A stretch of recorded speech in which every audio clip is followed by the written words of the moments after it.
But when it goes back to We Don't Trust You with Future and Metro Boomin, the more I listen to this album, the more it put me in the mind of, damn, this probably could have been DS3, Dirty Sprite 3. Just when Future and Metro get together, it's the true definition of unmatched chemistry.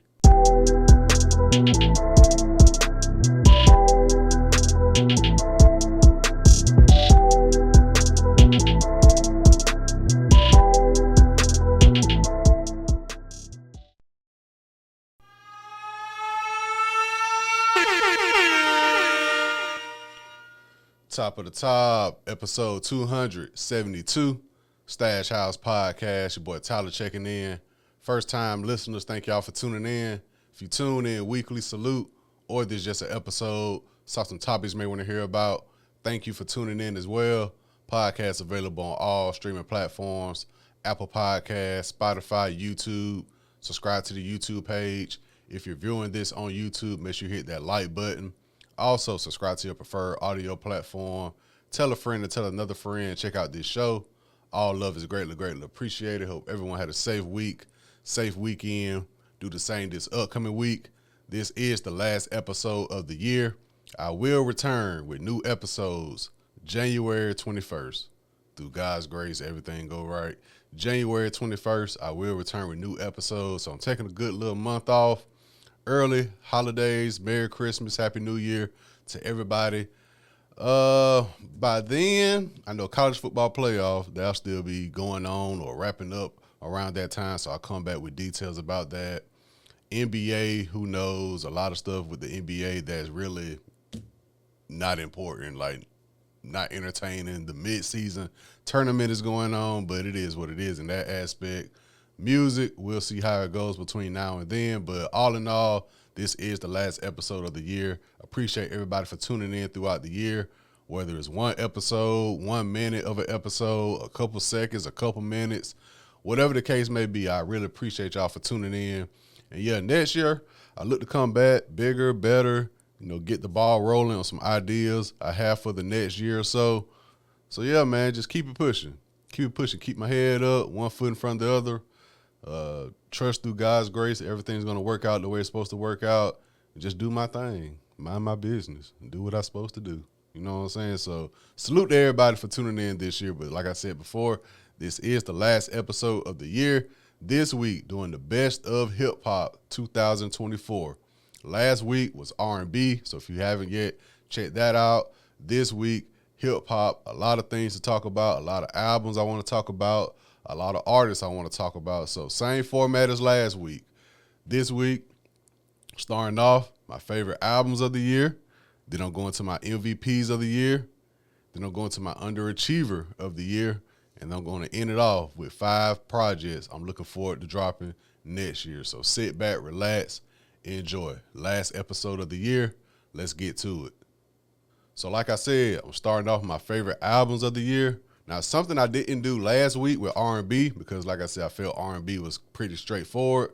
This week in hip-hop, I do have some honorable mentions. I want to talk about albums that I enjoyed that just didn't make my top 10, or artists who I think had a great year but really didn't make it to my MVP conversation. So first, starting off with Doechii. Alligator Bites Never Heal. Easily probably the breakout artist of the year, signed to TDE.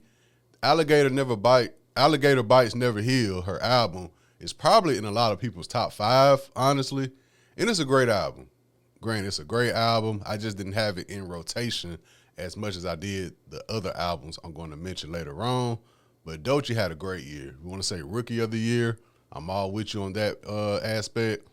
It's rumors that she may be opening up for SZA and Kendrick Lamar on their tour next year. And it all makes sense. It's been a lot of talk about Doechii within the past month or so.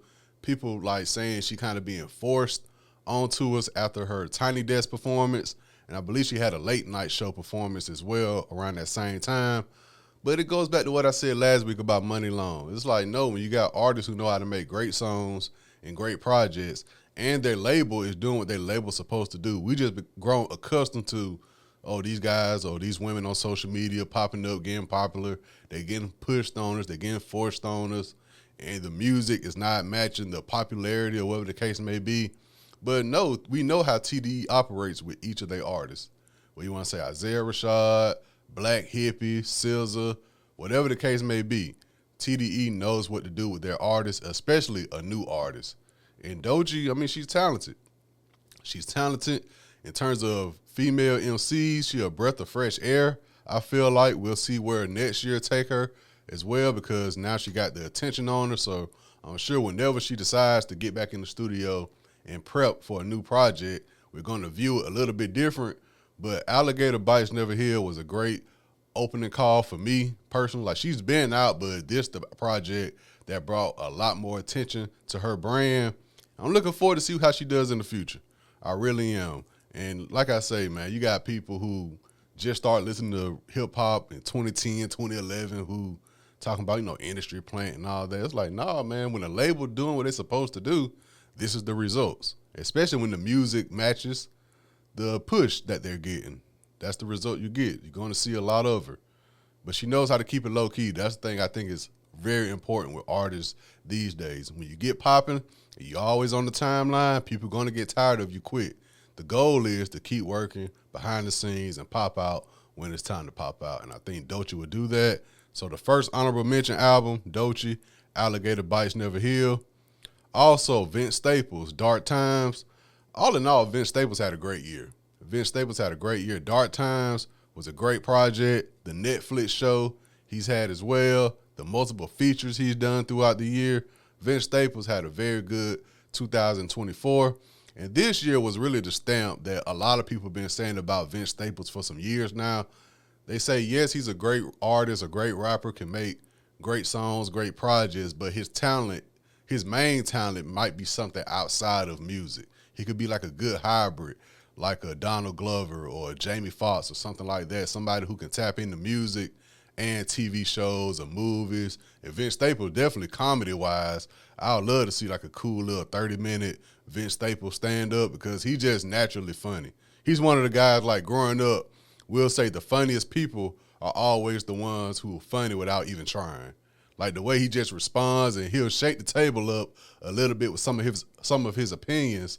But I think this year was a great stepping stone for him in terms of balancing the music career and his career outside of music. And like I said, he had a Netflix series, and I believe if Netflix is smart, they'll renew it for another season. I think he said they're still trying to work it out. I think they worked out a season 2, if I'm not mistaken. I'm not sure, but yeah, it'll be crazy for Netflix to drop the ball on this the Vince Staples show. Very good show. So shout out to Vince Staples and his Dark Times album. Also, Big X the Plug, Take Care. A very surprise listen for me this year. I heard of Big X the Plug in recent years, but for a full body of work, Take Care was probably the first one I listened to all the way and was like, oh no, I see something in bruh. You know what I'm saying? And he's in Texas, so the Houston Texans like to tap into their culture a lot, the different colleges, so he's getting that brand going as well outside of music. But the project and all, the Law and Order song, the 2 a.m. song, the samples throughout the project, it was a very great listen. Big X the Plug, Take Care. Looking forward to see how he does in the next year as well. And lastly, on my honorable mention list, a guy who I always talk about some way, somehow on these year-end episodes, Boldy James. Boldy James dropped 3 projects this year. Penalty of Leadership with Nicholas Craven, Across the Tracks with Conductor Williams, The Brictionary with Harry Fraud. 3 projects, 3 different producers, all who I love, beats that Boldy James rap on, and he delivered on all 3. But he didn't, I don't think none of them was at the point of a project with Alchemist. Even the Nicholas Craven Penalty of Leadership, it wasn't like the project they dropped a few years ago with Town and Country and Designer Drugs and all those songs on it. But he kept it low, but was still shooting shots. And I really enjoyed that about Boldy James. He also had a record, which is one of my favorite records of the year, with the Alchemist called 10 Pints as well. That'll be on the end of the year playlist for sure. The 10 Pints record with the Alchemist. And Boldy James recently tweeted, he was like, I'm preparing to have the biggest year of my career. I'm speaking it into existence. And all the comments, including mine, was like, bro, you've been on a run since 2020. Like, I understand it's always more to do. It's always another level to reach. But damn, if you saying you getting ready to have a run in 2025 and you've been having runs for 4 straight years, it's going to be a dangerous scene for a lot of artists. Because Boldy James really, because you can see Boldy James being the guy saying, yeah, I'm going to keep it low. I'm going to keep firing. I'm working with the best producers in the game. I'm dropping projects when I want to drop projects. But you could tell he probably doing it just on the humbug. Like, imagine if he, like, lock in. Like how when Benny finally locked in with, like, Hit Boy a few years ago. Imagine if Boldy James get with Alchemist, Harry Fraud, Conductor, Nicholas Craven, and just combine their beats into one solid project. I think that's what he means. I think he's just going to be like, okay, I do these projects with one producer all the time. Now I'm going to get everybody to the table and be like, yo, I'm about to construct the album. I think that's what Boldy James mean, but we'll see how it goes. But Boldy James, he always on my year-end episodes. He's one of my favorite rappers, one of my favorite artists for the past 4 years, without question. So shout out to Boldy James. So my honorable mentions this year, I got Doechii, Alligator Bites Never Heal, Vince Staples, Dark Times, Big X the Plug, Take Care, and Boldy James with his 3 projects from Nicholas Craven, Conductor Williams, and Harry Fraud. Now, my official 10 favorite albums in hip-hop this year. Now, last week with R&B, I said these 5, the first 5 are 5 that I like, but I just didn't have in rotation as much as the final 5. This week is pretty simple. All these projects I played a healthy amount of times throughout the year. Of course, some more than others because they were out longer, but I mean, this is a solid 10 I came up with. You know what I'm saying? Outside of my honorable mentions, I'm very comfortable with my top 5 from this year. So first off, I got Common and Pete Rock, The Auditorium Volume 1. Trust me.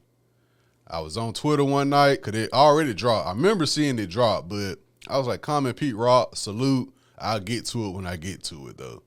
And I saw somebody post was like, they had the album cover and was like, this is the most slept on album of the year so far, back when it came out. And somebody quoted and was like, definitely. And I'll say this, if you're a fan of Common B album, you will love this album. And as soon as I saw that, I said, let me check it out. Because Common B album, they say what's happening, we say it's in daylight. They might say, but they don't know. Do, do, do, do, do, do, do, do, do, do. Common B album, produced mainly by Kanye West and Jay Dilla. That's a top-tier hip-hop album for me. So when I saw that, and I was like, okay, Pete Rock, I heard some things he did, of course, back in the day, and things he done with Smoke DZA. Pete Rock does tap into that old Jay Dilla sound, Kanye West production. He's in that stratosphere for me in terms of a producer. So I was like, let me check out the Common and Pete Rock album. Press play, and it does give me that vibe of the B album. I really enjoyed this Common and Pete Rock, some grown shit.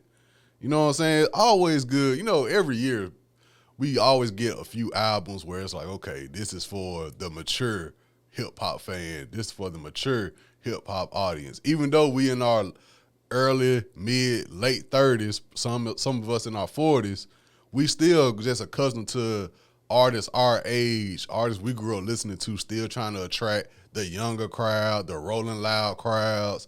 It's like, fam, we not about to be in mosh pits no more. Like, you can do good adult contemporary projects, good lyricism, good hooks still. And this was just Common and Pete Rock, The Auditorium Volume 1 did for me. I really, really enjoyed this album, so check it out if you haven't already. Next album, I got 38 Special, Benny the Butcher, Stabbed and Shot 2. This duo never miss when they come together. I want to say this is probably their 3rd project together. And it always give me that feeling of when I first heard Tenor Talk 3 by Benny some years ago. That underground, that grimy hip-hop, but it doesn't sound too throwback-ish to the 90s. It's good and current at the same time. 38 Special is one of the best rappers in the game right now as well. Benny, he's been consistent. He's been dropping projects. But when he got with 38 Special, he knew, like, all right, I can't be playing around because this is what my fan base want from me. And 38 Special, you could tell he stayed in the gym practicing. He's gotten better and better each project I've heard from him. And he produces as well. I think 38 Special is going to have a very, very great 2025. When he lock in with that artist and people get more accustomed to him, we'll see how it turns out for 38 Special. But he has a lot of potential. He has a lot of potential. And this Stabbed and Shot too, the back and forth with him and Benny, so you could tell they the type, okay, we doing this project together, but when you in the booth and I hear what you saying, I might have to erase what I was about to say and rewrite what I'm going to say because you went so crazy. It's a good back and forth. Good back and forth. If you into that type of style, definitely check it out. If you're a fan of that Griselda movement, 38 Special, all that good stuff, this is definitely the album I suggest you check out from this year. So shout out to 38 Special and Benny, Stabbed and Shot 2. Next up, I got Kendrick Lamar, GNX. I know a lot of people probably going to have this in their top 3 or whatever, but for me, I got it at the number 8 spot. One, I haven't been able to live with it as long as the other projects. It just came out around Thanksgiving time. Very solid project still, though. Very solid project still. When I first heard it, that first week listen, I think I came on here and said, Man in the Garden. I could, depending on the day, I might skip. Peekaboo has definitely grown on me since it first came out. The GNX song, any given day, I might skip still. And Gloria, I probably could still do without. I feel like The Heart Part 6 should have been the outro of the album, but Peekaboo has definitely grown on me since. But everything else, Whacked Out Murals, Squabble Up, the Luther song, that's all on TikTok. You can't get away from that song right now. Hey Now is probably still my favorite. So, and we know Kendrick, he's announced the tour and everything with SZA next year. We know the year he's had. And aside from this GNS album, I do still feel like Euphoria, 616 in LA, Meet the Grounds, and Not Like Us still pack more of a punch than this album. But we know the year Kendrick Lamar has had. This is not the last time I'm going to mention Kendrick Lamar, but the GNX album, I do have it on my list. And like I said, some people probably have it a lot higher than I do, but I just haven't been able to live with it longer than the albums I got on the rest of this list. So shout out to Kendrick Lamar. 2024, it goes without saying. Next up, I got Chief Keef with Mike Will Made It, Dirty Nachos.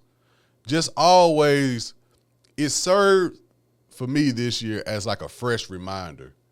And what I mean by that is when I went back to my list of 2024 albums, every time I revisit Dirty Nachos, I remember why I always talked about Dirty Nachos this year. Just when you listen to it, it's like, damn, I remember like this is why I like this album so much. Just the sound, the Mike Will Made It interludes, and just the way Sosa was locked in this year. He dropped Almighty So 2 as well. He returned to Chicago at the Lyrical Lemonade Festival for the first time in like 10 years.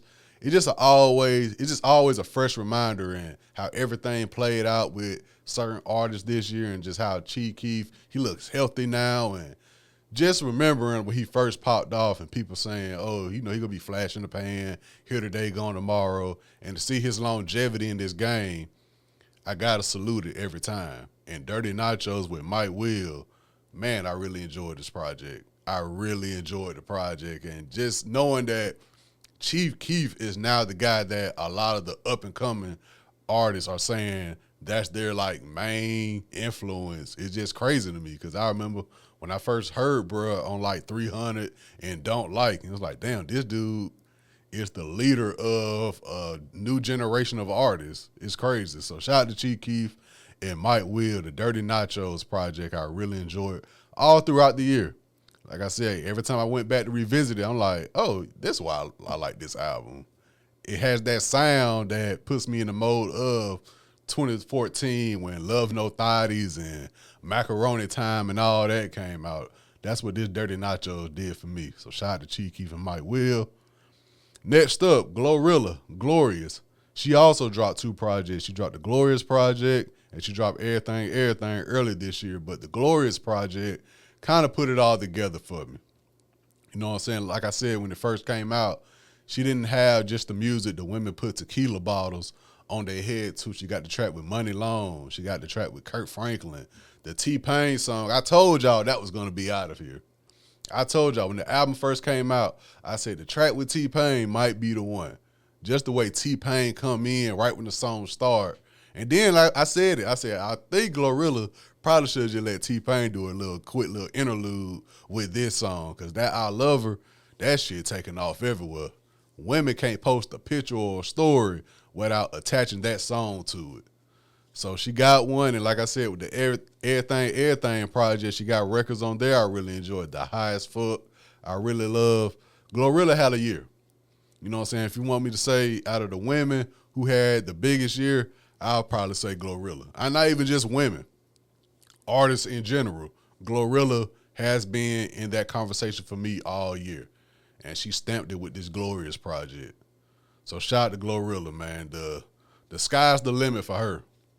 You know what I'm saying? I think she should be the type to be hard to come in contact with.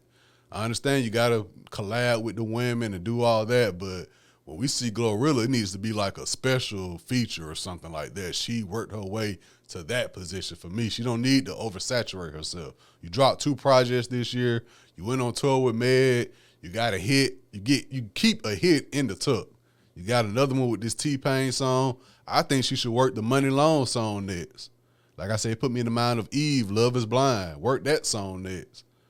Glorilla got a bright future ahead of her, man, and I'm glad she shook back.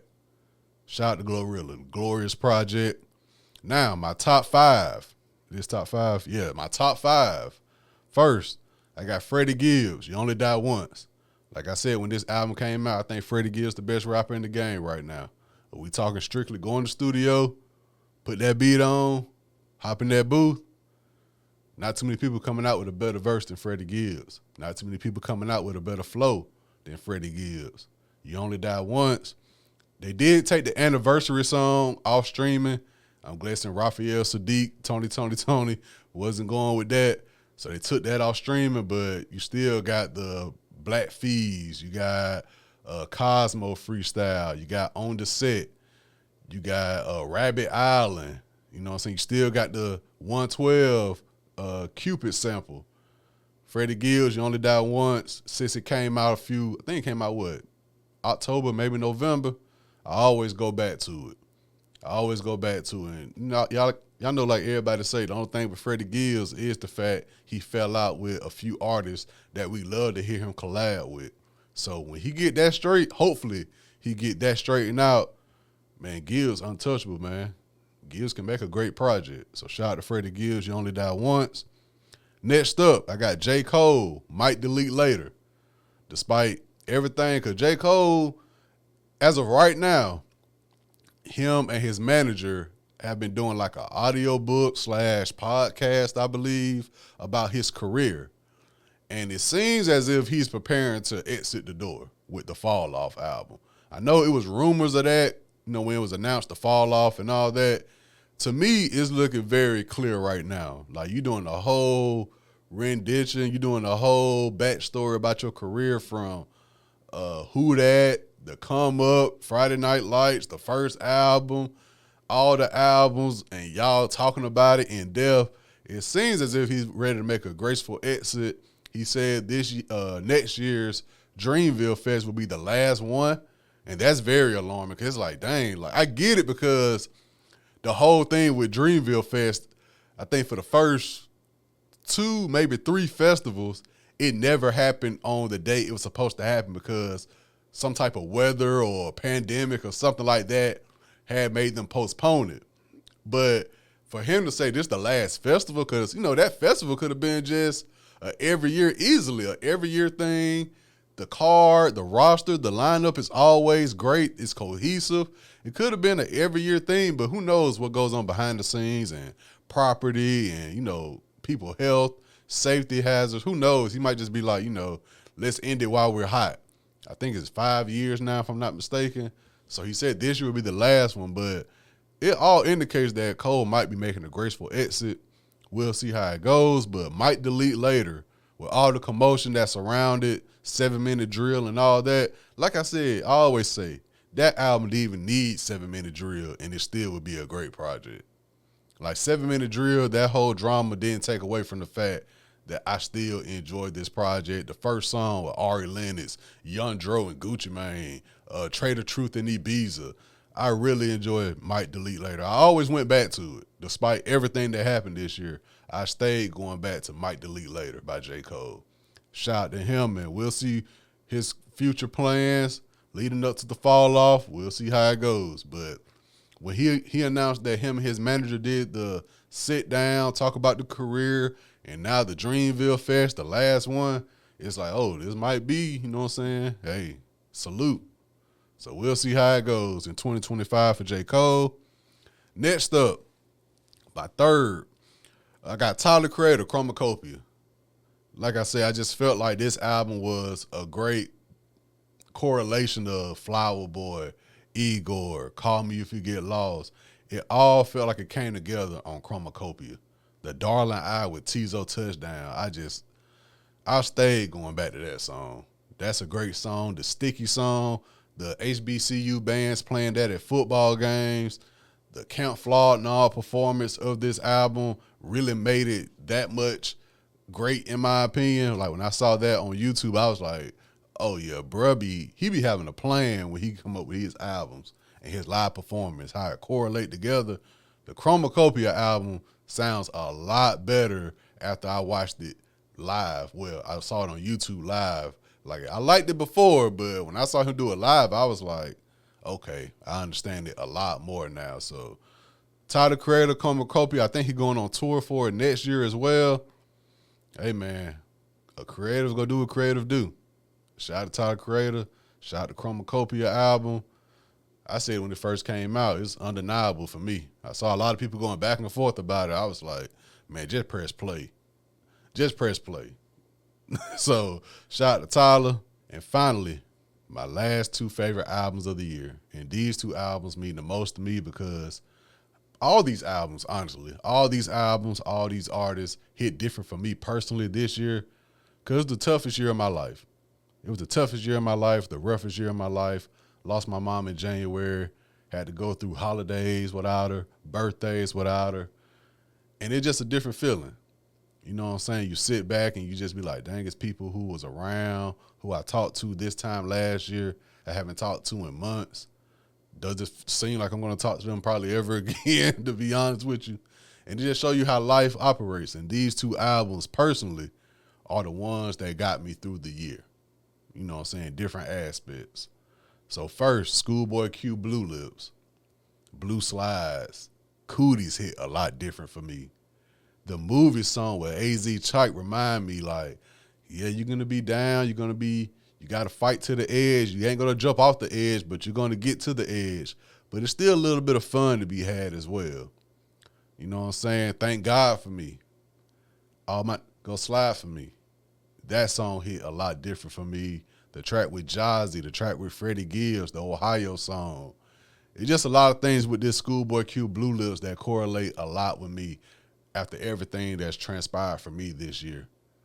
You know what I'm saying? I really respect the fact that Schoolboy Q, as much fun as he has, when you watch his interviews, you like, oh, okay, bro, really be, outside of this music shit, bro, really got a life he got to live and a kids he got to take care of. He got family issues he's still dealing with and all that, friend issues he dealing with.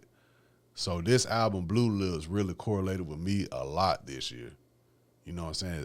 When I always go back to it, I'll be like, yeah, you got the movie, you got Thank God for Me, you got the songs that, you know, get you energetic and all that, but you still got the blue slides that remind you, like, you know, we all go through something. We all lose people. You know what I'm saying? So shout out to Schoolboy Q, Blue Lips. I really enjoyed this album all year since it came out. Shout out to Schoolboy. And my favorite album of the year should go without saying, Future and Metro Boomin, We Don't Trust You. Man, talk about experiences throughout the year to this project. I remember I went to Orlando, the same trip that I went to go see Lucky Day at, the same night, matter of fact. I went to go see Lucky Day, and I had left out a little bit early It was at one of the Disney World resort places, one of the properties they got. It was at the House of Blues. So keep in mind, I'm lit from the concert, all that good stuff. So I'm walking around the, Disney resort property, whatever. Like, let me go ahead and head up out of here. About 10 o'clock, maybe 10:30. I'm like, let me go ahead and head up out of here. So I got in my car. I was like, bro, you on vacation. It's your birthday. It's your birthday vacation. You on vacation. I'm mid-deep in vacation mode, too, because the next day I got a full day. I don't leave till like 2 days later. So I'm like, I'm in prime vacation mode. It's like 10 o'clock, 10:30. I'm out of town. It got to be something else to do. But I'm like, shit, it's a Wednesday. It's a Wednesday. I don't know what's going on. Whoop-de-whoop. So I said, fuck it. Let me Google strip clubs near me. Found one about 20 minutes away. So I'm riding to We Don't Trust You.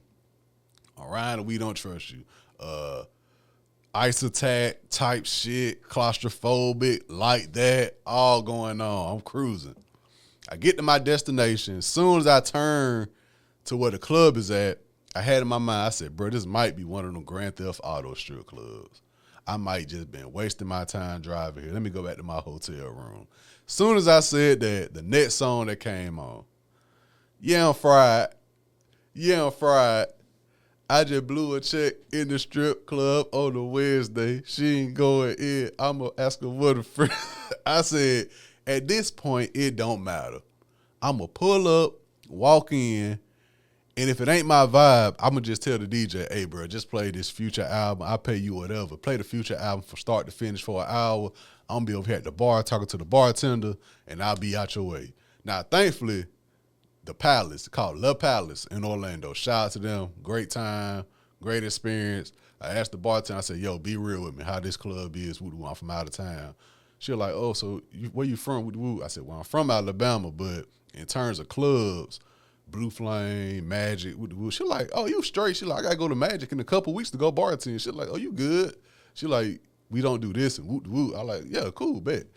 So all in all, it was a great night. Shout out to La Palace in Orlando, but that was one experience I had with We Don't Trust You this year where I was out of town on vacation, and it like amplified my night after seeing Lucky Day perform live. Shout out to Lucky Day once again. So Future, Metro Boomin, We Don't Trust You, like I said before, Ice Attack, claustrophobic type shit, like that. Like that is what started the whole 2024 commotion with Kendrick Lamar and Drake and J. Cole and all that.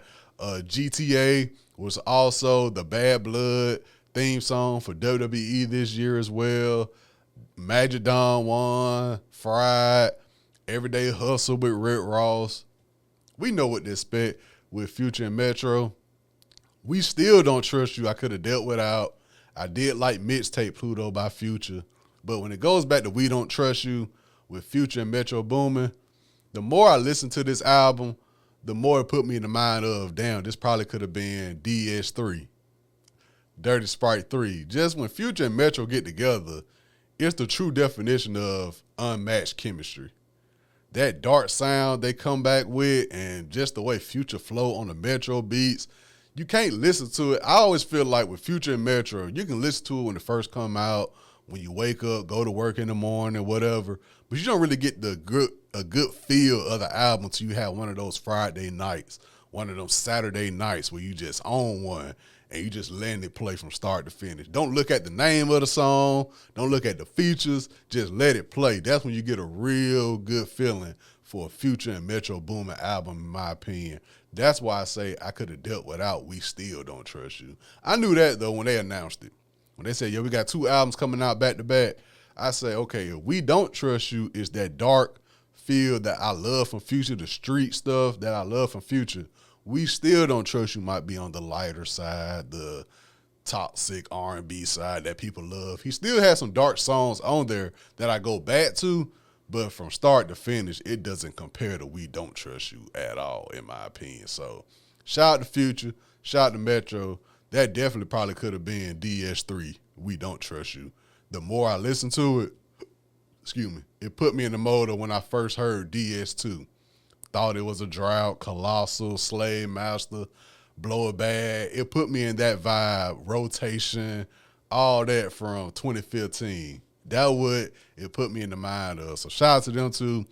Easily probably my favorite album of the year in all aspects. So once again, my 10 favorite projects of this year in hip hop: Common and Pete Rock, The Auditorium Volume 1, 38 Special, Benny the Butcher, Stabbed and Shot 2, Kendrick Lamar, GNX, Chief Keef, Dirty Nachos, Glorilla, Glorious, Freddie Gibbs, You Only Die Once, J. Cole, Might Delete Later, Tyler the Creator, Chromacopia, Schoolboy Q, Blue Lips, and Future, Metro Boomin, We Don't Trust You. Now my MVPs of the year, I have 5. First off, I got Kendrick Lamar. Goes without saying. I mean, from the Like That verse to Euphoria, 616 in LA, Meet the Grams, Not Like Us. It was just, when you go back, because I remember that time period of this year, it was just, we was waiting on it to get going. And it's crazy, as much as we was waiting on it to get going, I still feel like that Friday, I believe it all happened that Friday when 616 in LA came out that, I want to say that morning. And then later that night, Drake dropped Family Matters. And then like 30 minutes after that, Kendrick dropped Meet the Grams. Then the next day, Kendrick dropped Not Like Us. Then the next day, I think Drake dropped The Heart Part 6, and it was over with after that. Because I personally felt like Drake dropped Push-Ups, which was cool. Dropped the Taylor Made with the AI Tupac, and I was like, that's one misstep. Kendrick dropped Euphoria, which was great. But people,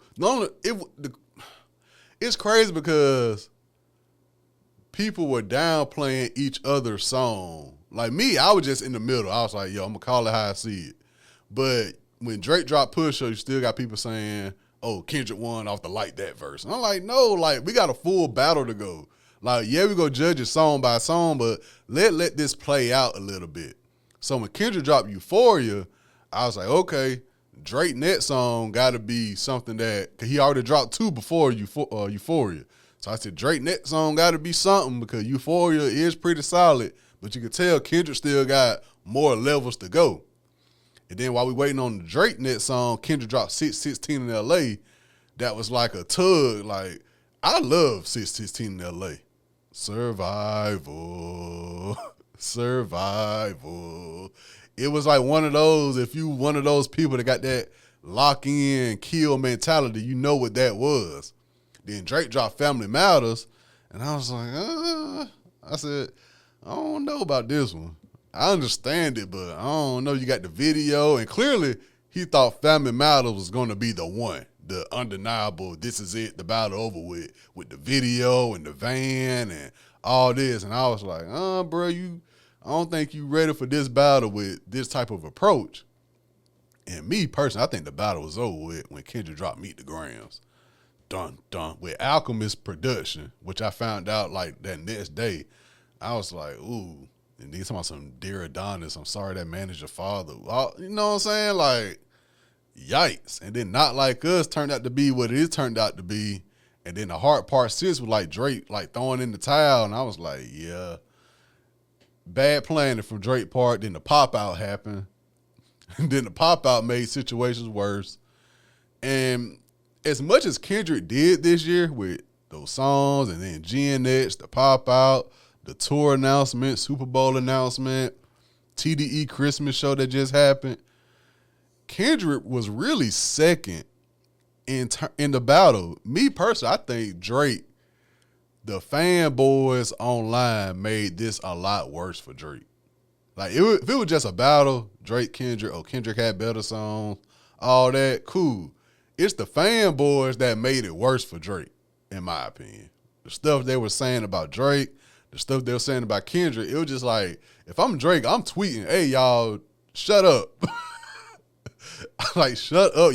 Y'all not making this any better for me than it already is. You know what I'm saying? So I think the fanboys was probably a little bit more than what Kendrick did, and it made it a lot worse once they was complaining about what Kendrick was doing. That's just my opinion. But Kendrick, 2024, Goes without saying, it's rumors he might drop another project before or after the Super Bowl, but we'll see about that. Next up, I got Glorilla. Glorilla, like I said, easily the top female MC of the year, one of the top MCs overall for me of the year. Like her work ethic, dropping 2 projects, coming with hits on each of them. We know the Glorilla playing. We know how Glorilla is, and it seems as if she got more coming very soon from what I've seen online. So she not taking her foot off the pedal. She putting her work in. She one of my MVPs of 2024. Next up, I got Future. Future, despite me not liking We Still Don't Trust You, he still dropped 3 projects this year. He still went on tour this year. Got to give him credit. That We Don't Trust You and that mixtape Pluto is crazy. I still go back and listen to those 2. Man, so shout out to Future. Also, I got The Alchemist. He's going to put his projects out. He's going to put out his rap vlogs on YouTube. Like I said, he did Meet the Grams. His work with Larry June on the Detail song, the Ferrari in the Rain with Schoolboy Q. I want to say that Gang Green album came out this year too, if I'm not mistaken, with him and Oh No. I want to say the Gang Green album came out this year, if I'm not mistaken. So shout out to Alchemist. And one of the biggest things with Alchemist for me this year, he commented on one of the YouTube videos where I talked about him. And that meant so much to me. Like, it don't matter if you got 5 views, 50 views, 100, 1,000, 50,000, 100,000, 1,000,000 views. You never know who's watching out of those views that you getting. And lastly, I got Westside Gunn and Smoke DZA with their 4th Rope wrestling promotion. And I just said a couple weeks ago they need to do an Atlanta show. And they pop up like a week or 2 before the show. It's like, hey, y'all be coming to Atlanta. Like, damn, man. Like, I'm talking about it's the same thing with Kendrick Lamar and SZA. Like, bruh, I be looking forward to these shows. And y'all just announce them at the wrong time. Like, what y'all think, fans just sitting around with money just waiting? Like, yes, we are, but, man, it's the holidays. Thanksgiving, Christmas, shit, bills got to be paid still. And you go announce 2 weeks before. Yo, we got the 4th Rope, Atlanta, get ready. We got the Hardy Boys. We got Zillify 2. We got, I'm like, dang, bruh, I want to go. But I don't got 2 weeks to just be like, oh, dang, I got to pay rent. I got to do this. I got to get Christmas stuff. I got to get Thanksgiving stuff. I got to get ready for the new year. Damn. But shout out to 4th Rope Wrestling Promotion. Killer Mike was there. He was like, it felt like old NWA, but you could smoke in there. Like, damn. And it was on a Thursday. That's the main thing. It ain't the fact that they announced it 2 weeks before. It's the fact it was on a Thursday. I'm like, bro, if you go announce it 2 weeks before, at least make it on a Friday or a Saturday so I can pull up. Man, I got work. Shout out to 4th Rope Wrestling Promotion, though. Westside Gunn, he dropped 2 projects this year. Smoke DZA been working behind the scenes as well. So shout out to all my MVPs this year. I got Kendrick Lamar, Glorilla, Future, Alchemist, and Westside Gunn, Smoke DZA Wrestling Promotion, 4th Rope. Shout out to them. Now my most anticipated albums of 2025 in hip-hop, I got 5 artists. First, Lil Baby. Now, I know he just had his annual birthday concert in Atlanta a couple weeks ago, and I want to say the day after that, I saw a post on Twitter saying his album is titled Wham, and I think it had like a February release date. Like, I saw title name, release date, and features. But I don't know if it's confirmed or not. But I do remember seeing that on my timeline, but we'll see. He has dropped a few records. I think he dropped 3 within the past few weeks. I know I do like the Insecurity song. It's nothing different than what he's accustomed to, but it's just a breath of fresh air compared to what I've been hearing from him. You know what I'm saying? The beats and the flow that he used. I do like the Insecurity song. Touchdown, a little bit too Madden for me. You know what I'm saying? The other song I really didn't care for, but I did like the Insecurity song. And he does have a lot of eyes on him. I mean, it goes without saying, for the past few years, he's been fighting the fall off allegations. He just need to bring something to the table that's like My Turn. Like he did with My Turn in 2020. If you bring something to the table like that, he'll be all right. But it is a lot of eyes on him, especially since Gunna been having his run and all that. It is Eyes on Baby. He do got to deliver. Next up, I got Playboi Carti. I think his album is called I Am Music or something like that. Was supposed to drop this year. It didn't. But he had features and songs that held up. The Carnival feature was crazy. The 2024 song was crazy. Hood by Air, Evil Jordan. That voice change he been doing. Type Shit verse was crazy. That whole Type Shit song with Travis Scott, the Playboi Carti, that's one of my favorite transitions of the year from that song. But Carti been holding it down. He canceled his tour because his fans thought he was going to drop the album, then go on tour, but his fans are tired of hearing Whole Lotta Red right now. Like, I'd rather him do Die Lit shit at these shows or the self-titled album at these shows now. Like, we heard enough of Die Lit. We heard enough renditions, the rock and roll version. We love it, but we heard enough of it. Just ready for the new album and the tour for it. And like I said, depending on how this new album sound, I might purposely buy nosebleed seats and watch it live. Because I'm not about to be in that mosh pit and all that. I ain't doing all that.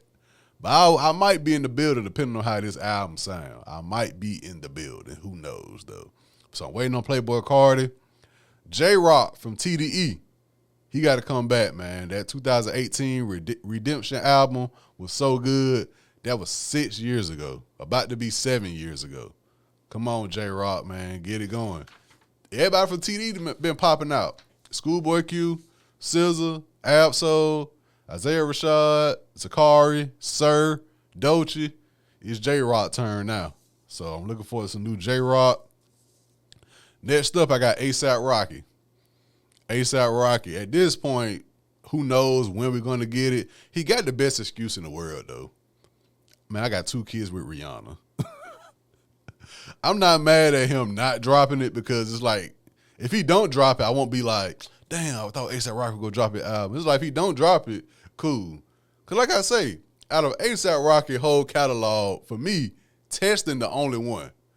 The mixtape, classic. The first album, good. At long last, A$AP is good. The 2 Cozy Boy tapes is good. Testing the only one I'm like, I could have dealt without. So it ain't like he got like a lot of making up to do. He only got one bad project, but it was the last solo project that he dropped that I really didn't care for, and that was Testing. So I do want him to redeem himself from that. But, man, you got 2 kids with Rihanna. I understand. I totally understand. And then I saw a couple weeks ago on the timeline, he going to be in a new Spike Lee movie with Denzel Washington. We might not get a new A$AP Rocky album. If he's doing a movie with Spike Lee and Denzel Washington next year, we're not getting a new A$AP Rocky album. But he already been talking about it, so it got me feeling like, you know, who knows, maybe. If he does, I'll be surprised if he go on the road. He might do 5 shows in New York, L.A., Miami, Atlanta, and somewhat Houston probably. But he's not going to put all his chips on his new album. If he do drop it, he'll drop it and be like, hey, I got a new movie coming out with Spike Lee and Denzel Washington. I'm bringing Rihanna and our 2 kids on the red carpet. I can't be mad at him for that. So A$AP Rocky, we'll see. And lastly, most anticipated next year, J. Cole, The Fall Off. J. Cole, The Fall Off, like I said earlier, is this exit from the game? Is this, you know, I done served my time. I done been in the game since about, 2009, 2010. It's time for me to do bigger and better things. We'll see. Next year, Dreamville Fest, the last one. Everything that transpired this year might be a graceful exit for J. Cole, so I'm really looking forward to The Fall Off next year. So once again, my most anticipated albums of next year, I got Lil Baby, Playboi Carti, J-Rock, A$AP Rocky, and J. Cole. Now, my underachiever for 2024, and I know what y'all thinking. Well, is it J. Cole? Is it Drake? Nope. Actually, I want to backtrack from last week. I want to apologize to Party Next Door because this guy is in hip-hop and R&B. He's not even the underachiever of 2024. He's the loser of 2024. Sean Diddy Combs. I'm mad I didn't think about that last week, but it goes without saying. Sean Diddy Combs is the biggest loser of 2024. I don't even got to go in detail with it. Y'all should know. We'll see how it play out next year. His trial start in March, I believe they said. We'll see how it goes. It doesn't look good, though. So Sean Diddy Combs is the biggest loser in hip-hop and R&B of this year. So I want to apologize to Party Next Door. But he know that album could have been better, though. I don't got to say it. Party Next Door know that album could have been better. He know his live shows could be better. I don't got to say that. But Sean Diddy Combs, biggest loser of 2024 in my opinion. So that's what I got for y'all, man. Just the last episode of the year. I just did my hip-hop wrap-up. Like I said, last week I did the R&B wrap-up. I will be back with new episodes through God's grace on January 21st. January 21st, I will be back with new episodes. In the meantime, in between time, I got a lot of catalog, Apple Music, Spotify, wherever you prefer to listen to podcasts. You're going to find Stash House Podcasts available.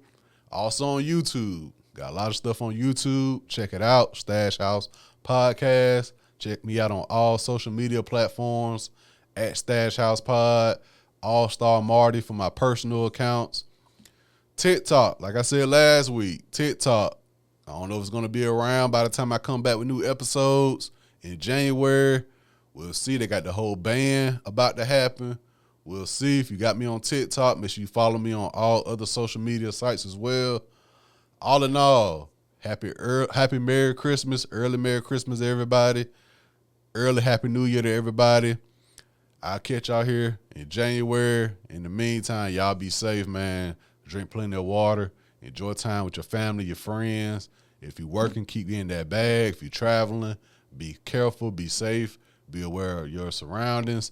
Shout out to the college grads. I've been seeing people pop up on my timeline with master degrees, bachelor degrees, associate's degrees, doctor, all that great stuff. I love to see my people succeed, so shout out to all of y'all at the same time. And like I said before, man, thank y'all for tuning in to Stash House Podcast this year. Next year, bigger, better things, more ideas to the table. Bring some guests in as well. I'm getting back on that. Sky's the limit. Sky's the limit, man. Rest in peace, my mom. She's been with me this whole time this year. Love to everybody, man. Keep me in your prayers. I'll do the same for y'all. See y'all next year. Salute.